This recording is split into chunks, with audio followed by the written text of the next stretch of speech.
للہ الحمد للہ کفا وسلام علی عبادہ الذی نصطفیٰ اما بعد اعوذ باللہ من الشیطان الرجیم بسم اللہ الرحمن الرحیم فاذکرونی اذکرکم واشکروا لی ولا تکفرون سبحان ربک رب العزۃ عما یصفون وسلام علی المرسلین والحمد للہ رب العالمین اللہم صلی علی سیدنا محمد وعلی آل سیدنا محمد بارک وسلم اللہم صلی علی سیدنا محمد وعلی آل سیدنا محمد بارک وسلم اللہم صلی علی سیدنا محمد وعلی آل سیدنا محمد بارک وسلم۔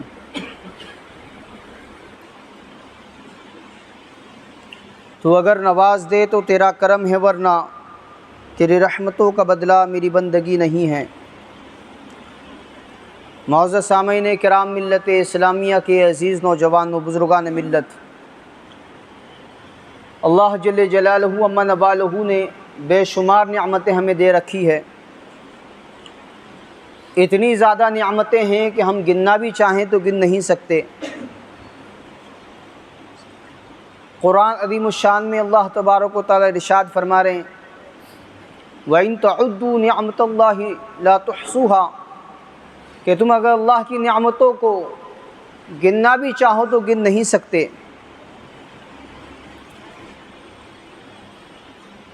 اللہ تبارک و تعالیٰ نے ہمیں آنکھیں دی، اگر نہ دیتے تو ہم اندھے ہوتے، سماعت دی نہ دیتے تو ہم بہرے ہوتے، کپڑے دیے اگر کپڑے نہ ملتے تو ہم ننگے ہوتے، عقل دی اگر عقل نہ دیتے تو ہم پاگل ہوتے۔ اور اللہ تبارک و تعالیٰ نے ہمیں عزت و بھری زندگی عطا فرمائی ہے، اگر یہ نہ دیتے تو ہم ذلیل و خوار ہوتے۔ یہ جو عزت و بھری زندگی گزارے ہم پھر رہے ہیں، یہ اللہ تبارک و تعالیٰ کی دین ہے۔ اور بندے کی ایک فطرت ہے کہ جب اللہ تبارک و تعالیٰ اپنی نعمتیں اس پر نچھاور کرتے ہیں تو وہ شکر ادا نہیں کرتا۔ اعملوا آل داؤد شکرا وقلیل من عبادی الشکور، اللہ تبارک و تعالیٰ قرآن عظیم الشان میں ارشاد فرما رہے ہیں کہ آل داؤد اللہ کا شکر ادا کرو، میرے بہت تھوڑے بندے ہیں جو میرا شکر ادا کرتے ہیں۔ اور یہ ایک ایسی اللہ کی یہ نعمت ہے، شکر ادا کرنا بھی اللہ کی ایک اتنی اچھی اور عظیم نعمت ہے کہ اگر یہ زندگی میں آ جائے، آدمی اگر اللہ کا شکر ادا کرنے والا بن جائے تو اس کی اس نعمت کے ملنے پر، اس کے شکر گزاری کرنے پر اسے وہ فائدے نصیب ہوتے ہیں، وہ باتیں، وہ چیزیں ملتی ہیں کہ اس کو گمان بھی نہیں ہوتا، یہ سوچ بھی نہیں سکتا۔ چنانچہ ابن عطا اسکندری ہمارے زمانے کے لقمان حکیم ہوں گے، اپنی کتاب الحکم نامی کتاب میں تحریر فرماتے ہیں من لم یشکر النعمہ فقد تعرضها لزوالها، کہ جو بندہ اللہ کا شکر ادا نہیں کرتا وہ نعمتوں کو واپسی کے لیے دے دیتا ہے کہ مجھے نہیں چاہیے، وہ نعمتیں اس سے چھن جایا کرتی ہے۔ وَمَنْ شَكَرَهَا فَقَدْ قَيَّدَهَا بِإِقَالِهَا، اور جو اللہ کا شکر ادا کرتا ہے، اللہ کی نعمتوں پر اللہ کا شکر ادا کرتا ہے تو گویا وہ نعمتوں کو کھوٹے سے باندھ لیتا ہے۔ تو نعمت کا شکر ادا کرنے پر جو نعمتیں آپ کے پاس موجود ہیں وہ باقی رہتی ہیں، اور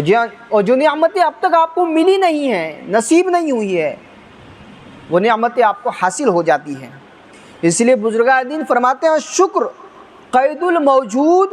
و صید المفقود،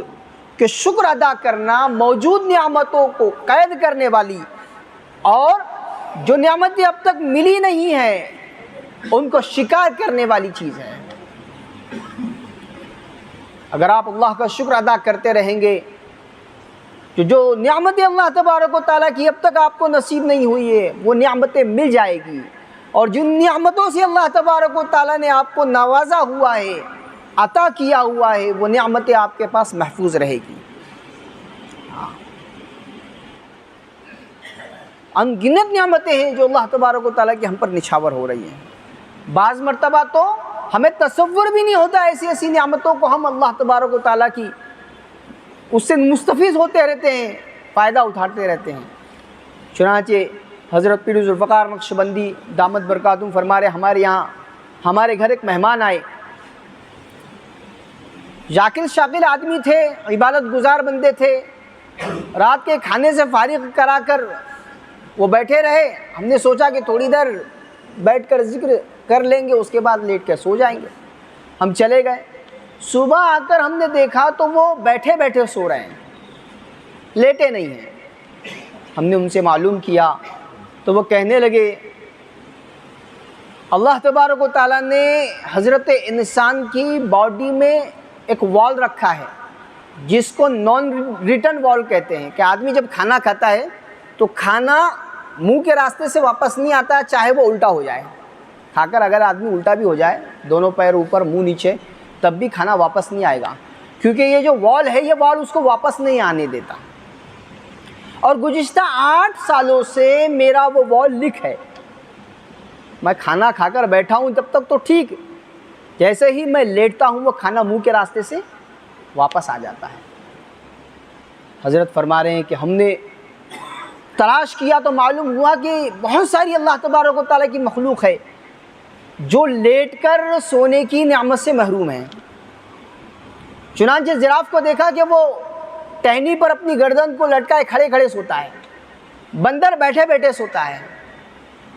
کتنا اللہ تبارک و تعالیٰ کا شکر ہے کہ اللہ تبارک و تعالیٰ نے نیند کے مزے بھی عطا کیے اور لیٹ کر سونے کی نعمت بھی عطا فرمائی۔ تو ایسی ایسی نعمتیں اللہ تبارک و تعالیٰ کی ہم پر نچھاور ہو رہی ہیں کہ ہم اس کا تصور بھی نہیں کر سکتے۔ پھر جب یہ نعمتیں حضرت انسان کو وافر مقدار میں ملتی ہے اور ہر اعتبار سے وہ خوشحال زندگی گزارتا ہوتا ہے، تو اسے کہیں نہ کہیں یہ ڈر، کہیں نہ کہیں یہ گمان ستاتا ہوتا ہے کہ کہیں میری یہ نعمتیں چھن نہ جائیں۔ یہ جن چیزوں میں آج ہوں، کل معلوم نہیں یہ چیزیں میرے پاس رہتی نہیں رہتی۔ اللہ کی یہ نعمتیں میرے پاس باقی رہے گی یا چھن جائے گی، ایک ڈر لگا رہتا ہے۔ تو آپ اگر شریعت مطہرہ کی روشنی میں آئیں، تعلیمات نبوی صلی اللہ تعالی علیہ وسلم کے دامن میں آئیں، تو آپ کو وہ جملے ملیں گے جن جملوں کو ادا کرنے پر آپ کے پاس کی نعمتیں کبھی بھی چھنے گی نہیں، ہمیشہ رہے گی۔ ایک دعا ہے جو آپ مانگ رہے ہیں کہ اللہ آپ کا کرم ہے، فضل ہے، آپ نے نعمتیں دے رکھی ہے، اور ایک جملے جو اللہ کے نبی صلی اللہ تعالی علیہ وسلم نے ہمیں اور آپ کو سکھایا ہے کہ ان جملوں کو ادا کرنے سے اللہ تبارک و تعالیٰ کی نعمتوں میں زوال نہیں آئے گا۔ چنانچہ حضرت عبداللہ بن عمر رضی اللہ تعالیٰ عنہ راوی ہیں، مسلم شریف کی روایت ہے، فرماتے ہیں کہ کان من دعائی رسول اللہ صلی اللہ تعالی علیہ وسلم، اللہ کے نبی صلی اللہ تعالی علیہ وسلم کی دعاؤں میں سے ایک دعا یہ ہے، آپ بہت ساری دعائیں فرماتے ہیں، اس میں سے ایک دعا جو حضرت عبداللہ بن عمر رضی اللہ تعالیٰ عنہ روایت کر رہے ہیں یہ ہے، اللہم انی اعوذ بک من زوال نعمتک، اے اللہ میں آپ سے آپ کی دی ہوئی نعمتوں کے زائل ہونے سے پناہ مانگتا ہوں، میں آپ کی پناہ لیتا ہوں اس بات سے کہ آپ کی جو نعمتیں مجھ پر نچھاور ہوئی ہے وہ زائل ہو جائیں، اسے زوال آ جائے، اس بات سے میں آپ کی پناہ لیتا ہوں۔ وَتَحَوُّلِ عَافِيَتِكَ، اور اس بات سے میں آپ کی پناہ میں آتا ہوں کہ عافیت بھری زندگی جو آپ نے مجھے دے رکھی ہے، صحت ہے، تندرستی ہے، فرصت ہے، یہ ساری جو عافیت بھری زندگی آپ نے مجھے دے رکھی ہے، یہ میری عافیت بھری زندگی ختم نہ ہو جائے، اس پر بریک نہ لگ جائے، اس بات سے میں آپ کی پناہ میں آتا ہوں۔ صحت مند زندگی ہے، اچانک آدمی بیمار ہو جائے، ایسی بیماری لگ جائے کہ لا علاج بیماری جس کا علاج ہی نہیں، یا ایسا علاج جو بہت زیادہ کھینچنے والا ہو، بہت طویل ہو، ایسے مرض سے بچاؤ ہوگا یہ جملے ادا کرنے سے، کہ عافیت بھری زندگی آپ کو ملے گی جس میں کوئی بیماری نہیں، کوئی ٹینشن نہیں، کوئی پریشانی نہیں۔ وہ فجاءت نقمتک، اور اللہ میں آپ کی پناہ میں آتا ہوں اس بات سے کہ اچانک میں آپ کی گرفت میں آ جاؤں، آپ کی پکڑ میں آ جاؤں۔ ایک بندے کو اللہ تبارک و تعالیٰ نے نوازا ہوا ہے، اور وہ ہے کہ وہ شکر ادا نہیں کرتا، وہ اتراتا رہتا ہے، وہ شیخی بگاڑتا رہتا ہے، وہ اپنی باتیں لوگوں کے سامنے بتاتا رہتا ہے، تو اچانک پکڑ لیتے ہیں پھر اللہ۔ ایک بندہ کہنے لگا مجھے تو کوئی فکر نہیں، کوئی ٹینشن نہیں، میری 7 نسلیں بیٹھ کر کھا سکتی ہے، یہ اس کے جملے تھے، 7 پیڑھیاں بیٹھ کر کھا سکتی ہے، اتنا ہے میرے پاس۔ حضرت فرما رہے ہیں پیر ذوالفقار نقشبندی دامت برکاتہم کہ اس نے یہ جو جملے ادا کی، یہ جملے اللہ کو بھائے نہیں، پسند نہیں آئے۔ اللہ نے اس کو نوازا تھا، اس کو دیا تھا، کتنا دیا تھا؟ فرمایا 2 ریلوے اسٹیشن اس کی زمین میں آتے تھے، اتنا اللہ نے اس کو دیا تھا، لیکن اولاد عیاش نکل گئی۔ جملے تھے، جملے پسند نہیں آئے، اولاد میں عیاشی آ گئی، غلط سنگت لگ گئی، غلط صحبت لگ گئی، اپنے شہر اپنے ملک کی عیاشی ناکافی ہونے لگی، تو اب بیرون ملک دوست لے جانے لگے، ایک پلاٹ بیچ فلاں ملک جا، ایک پلاٹ بیچ فلاں ملک جا۔ چندی سالوں میں اس کی وہ پوری پراپرٹی بک گئی۔ صرف بیٹا، 7 پیڑھی کی بات بہت دور رہی، جس نے یہ جملے کہے تھے اس کے بیٹے کے ساتھ ہوا کہ حضرت فرما رہے ہیں ہم نے خود چوراہے پر اس نوجوان کو لوگوں سے اپنی غلط عادتوں کے پورا کرنے کے لیے بھیک مانگتے دیکھا ہے۔ اچانک پکڑ سے اللہ کی پناہ، اور یہ ہوگی جب آدمی اللہ کا شکر ادا نہیں کرے گا، ایسے جملے زبان سے نکالے گا جو تکبر بھرے ہوں گے، شیخی بھرے ہوں گے، پکڑ ہوگی، اور ایسی پکڑ سے اللہ کی پناہ مانگی جا رہی ہے۔ وَجَمِعِ سَخَطِكَ، اے اللہ میں آپ کی پناہ میں آتا ہوں آپ کی تمام ناراضگیوں سے، ہر وہ ناراضگی جو میرے تک آ سکتی ہے، کسی بھی لائن سے آپ مجھ سے ناراض ہو سکتے ہیں، ہر اس ناراضگی سے میں آپ کی پناہ میں آتا ہوں۔ کتنے پیارے جملے ہیں، کتنے چھوٹے چھوٹے جملے ہیں۔ اللہم انی اعوذ بک من زوال نعمتک وتحول عافیتک وفجاءۃ نقمتک وجمیع سخطک۔ یہ جملے ادا کرنے پر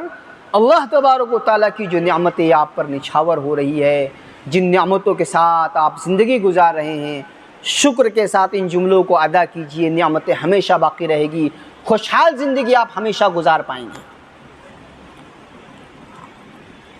بعض مرتبہ ایسے ہوتا ہے کہ آدمی بہت سیدھا ہے، صحیح لائن پہ چل رہا ہے، صحیح راستے پہ چل رہا ہے، لیکن باہر کا جو ماحول ہے،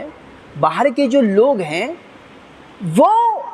اچانک اس پر دھاوا بول سکتے ہیں، کوئی دشمنی اس سے نکال سکتے ہیں، اس کے ساتھ کوئی نقصان والی چیز ہو سکتی ہے۔ چند سال پہلے ہمارے ایک نوجوان بچے کے ساتھ ہوا، جھنڈ میں نوجوانوں نے اسے مارا کہ وہ ہلاک ہو گیا، سیدھا سادہ بچہ تھا، جس کو ہماری زبان میں کہتے ہیں کسی کی 1 میں نہیں، کسی کی 2 میں نہیں، سیدھا سادہ بندہ۔ تو ایسی کوئی کیفیت ہمارے ساتھ بھی ہو سکتی ہے، اس سے بچاؤ کا طریقہ شریعت نے ہم کو بتایا ہے۔ اس سے بھی بچاؤ کا طریقہ ہے کہ اچانک آپ کسی حادثے کا، لوگوں کے کسی پلاننگ کا شکار ہو جاؤ، اس سے بچاؤ کا طریقہ شریعت نے ہم کو دکھایا ہے۔ ام سلمہ رضی اللہ تعالیٰ عنہا ام المؤمنین ہیں، روایت فرماتی ہیں کہ اللہ کے نبی صلی اللہ تعالی علیہ وسلم ما خرج النبی صلی اللہ تعالی علیہ وسلم من بیتی قط الا رفع طرفہ الی السماء فقال، کبھی بھی ایسے نہیں ہوا کہ اللہ کے نبی صلی اللہ تعالی علیہ وسلم میرے گھر سے نکلے ہوں اور آپ نے آسمان کی طرف نگاہ ڈال کر یہ جملے ادا نہ فرمائے ہوں، کبھی بھی ایسے نہیں ہوا۔ جب بھی آپ گھر سے نکلو ایک نظر آسمان کی طرف اٹھا کر ان جملوں کو ادا کر لو، کتنے پیارے اور اچھے جملے ہیں۔ اللہم انی اعوذ بک ان اضل او اضل، اے اللہ میں آپ کی پناہ میں آتا ہوں اس بات سے کہ میں گمراہ ہو جاؤں یا گمراہ کیا جاؤں۔ دین ہے، شریعت ہے، تعلیمات نبوی ہے، اس سے ہٹ کر کوئی آپ کو گمراہ کر دے، آپ کو کسی ایسے راستے پر ڈھکیل دے جو اللہ کی ناراضگی والا راستہ ہے، یا تو آپ خود چلے جاؤ اپنی نفسانی خواہشات کی وجہ سے، یا کوئی آپ کو لے جائے، ایسی چیز سے اللہ کی پناہ مانگی جا رہی ہے۔ میں گمراہ ہو جاؤں یا گمراہ کیا جاؤں، او ازل او ازل، میں سیدھے راستے سے پھسل جاؤں یا پھسلایا جاؤں، میں آپ کی پناہ میں آتا ہوں۔ اب یہاں پر سیدھا راستہ، شریعت کا راستہ، اسلام کا راستہ، اور آپ اس کو عام زبان میں لے لو کہ میں تو سیدھا سیدھا جا رہا تھا، کسی کو میں نے نہ مارا نہ ٹوکا نہ غصہ کیا، میں تو سیدھا سیدھا جا رہا تھا۔ خود پھسل گیا یا پھسلایا گیا، لوگ آ گئے نقصان پہنچا دیا، اس سے بچاؤ ہوگا۔ او اظلم او اظلم، دیکھو کتنے اچھے جملے، میں خود ظالم بنوں، کسی پر ظلم کروں، کوئی کمزور ہے، مجھ سے طاقت میں کم ہے، کوئی حرکت کوئی چیز اس کے ساتھ ہو گئی، اب حق تو یہ تھا کہ میں معمولی بات چیت پر معاملے کو رفع دفع کر دیتا، لیکن میں نے دیکھا کہ کمزور بندہ ہے، میں اس پر حاوی ہو سکتا ہوں، تو میں نے ظلم کرنا شروع کر دیا اس پر، میں ظالم بن گیا۔ اس سے بھی اللہ کی پناہ، یا یہ کہ میں تو سیدھا تھا، بہت اچھا تھا، لیکن ظالم لوگوں نے آ کر دبوچ دیا، انہوں نے مجھ پر ظلم کر دیا، میں ظلم کروں یا ظلم مجھ پر کیا جائے، اس سے میں آپ کی پناہ میں آتا ہوں۔ او اجہل او یجہل علی، جہالت میں کسی کے ساتھ برا برتاؤ کروں یا کوئی جہالت میں میرے ساتھ برا برتاؤ کرے، میں اس سے آپ کی پناہ میں آتا ہوں۔ اکسانے پر اور غلط باتیں دماغ میں بھرنے پر ہو سکتا ہے جاہلانہ رویہ کوئی ہمارے ساتھ کر بیٹھے، یا کسی کے کہنے سننے میں آ کر ہم کسی کے ساتھ برا برتاؤ کر لیں، اس سے اللہ کی پناہ مانگی جا رہی ہے۔ اللہم انی اعوذ بک ان اضل او اضل او ازل او ازل او اظلم او اظلم او اجہل او یجہل علی۔ ابو داؤد شریف کی روایت ہے، 5094 نمبر کی روایت۔ یہ جملے آپ ادا کر کے نکلو گھر سے، کوئی نقصان آپ کو پہنچ نہیں سکتا، کوئی تکلیف آپ کو پہنچے گی نہیں، اچانک کی کوئی مصیبت میں آپ کے گھراؤ میں آپ نہیں آئیں گے۔ کوشش کریں ہم اس بات کی کہ ہم مسنون دعاؤں کو اپنی زندگی کا معمول بنائیں، ایسے جملوں کو ہم ادا کرنے والے بن جائیں جن جملوں کے ساتھ ہماری زندگی بھی آخرت بھی سنور جائے، اور اللہ تبارک و تعالیٰ کی رضا، اللہ کی خوشنودی ہمیں حاصل ہو۔ اللہ تبارک و تعالیٰ مجھے بھی، آپ کو بھی، ساری امت اسلامیہ کو اپنی ساری زندگی شریعت مطہرہ کے ساتھ، تعلیمات نبوی کے ساتھ، مسنون دعاؤں کے اہتمام کے ساتھ گزارنے کی توفیق عطا فرمائے۔ وآخر دعوانا ان الحمد للہ رب العالمین، والصلاة والسلام علی سید الانبیاء والمرسلین صلی اللہ تعالی علیہ وسلم۔